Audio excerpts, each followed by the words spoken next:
Bonjour à tous et bienvenue pour cette vidéo sur la fonction inverse. Alors, on va commencer par la définition de cette fonction. Donc la fonction inverse, tout d'abord, elle est définie sur l'intervalle moins l'infini 0, union 0 plus l'infini. Donc attention aux crochets. Les crochets sont ouverts dans les deux cas, c'est-à-dire ils sont dirigés vers l'extérieur. Pourquoi on fait ça? Pour enlever la valeur 0.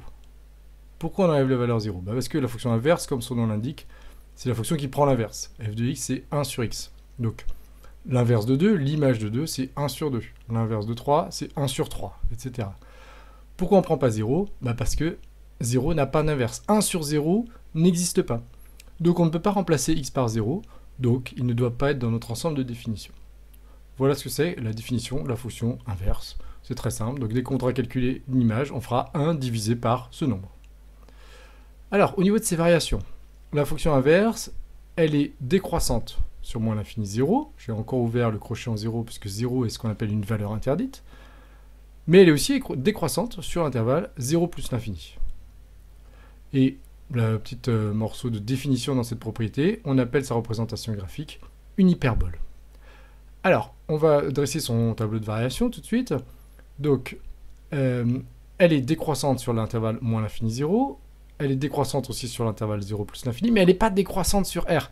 C'est-à-dire on ne pourrait pas faire une seule grande flèche. Pourquoi? Parce qu'il y a ce 0 là, qui est notre valeur interdite. Alors la valeur interdite dans un tableau, ça se symbolise par une double barre. Le fait qu'il y ait deux traits ici verticaux, ça veut dire que 0 n'a pas d'image. Et c'est pour ça qu'on ne peut pas remplir les petits carrés ici.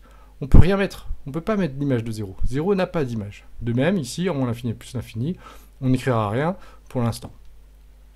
Voilà, alors on va tracer sa courbe représentative. Pour tracer la courbe représentative d'une fonction comme d'habitude, il faut faire un tableau de valeurs. Donc j'ai préparé les nombres là pour x. Maintenant, il nous reste à remplir les images. Alors on va commencer comme toujours par les plus simples. Alors après, j'ai oublié de dire, pardon, quand on aura rempli les images, on placera ces points sur un graphique et puis on le reliera entre eux. Bien, alors les images. Donc les inverses. L'inverse de 1, c'est 1 divisé par 1. Ça va faire 1. L'inverse de moins 1, c'est 1 divisé par moins 1. Ça va faire moins 1. Voilà.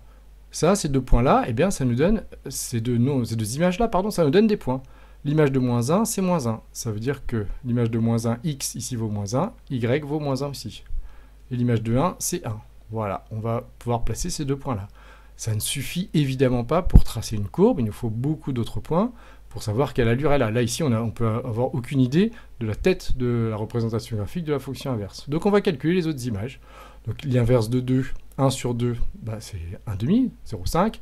1 sur 4, c'est 0,25. Alors, avec les nombres à virgule, 1 sur 0,5, l'inverse de 1,5, eh bien, c'est 2, etc., etc. Donc, on remplit tout ça.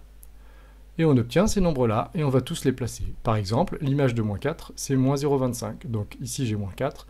Et je placerai moins 0,25 à cet endroit-là. L'image de moins 2, c'est moins 0,5, donc je vais avoir ici moins 0,5 ici, etc., etc. On place tous nos points, et on les relie, et on obtient la courbe représentative de la fonction inverse. Alors attention, il faut bien remarquer que cette courbe est en deux morceaux. On n'a pas le droit de rejoindre ces deux bouts, parce que si on rejoignait ces deux bouts, à un moment donné, on couperait l'axe des ordonnées. Si on coupe l'axe des ordonnées à un endroit, ça veut dire que 0 a une image. Or 0 n'a pas d'image. Voilà donc notre représentation graphique de la fonction inverse. Et on va terminer avec une petite propriété très simple. On va prendre a et b, deux réels non nuls, et on va s'intéresser d'abord au cas où les nombres sont positifs. Si les nombres sont positifs, on vient de dire que la fonction inverse, elle était décroissante pour les nombres positifs. Une fonction décroissante, c'est une fonction qui change l'ordre. Donc quand on va prendre les images, eh bien l'ordre va changer. C'est-à-dire l'image de A va devenir plus grande que l'image de B. Et l'image de A, eh bien c'est 1 sur A, l'inverse. 1 sur A devient plus grand que 1 sur B. Voilà. Et si les nombres sont négatifs, eh bien c'est la même chose. La fonction inverse, elle est aussi décroissante pour les nombres négatifs. Donc ici, ça change l'ordre également. Donc lorsqu'on va prendre l'inverse, 1 sur A va devenir aussi plus grand que 1 sur B. Alors pourquoi j'ai séparé en deux?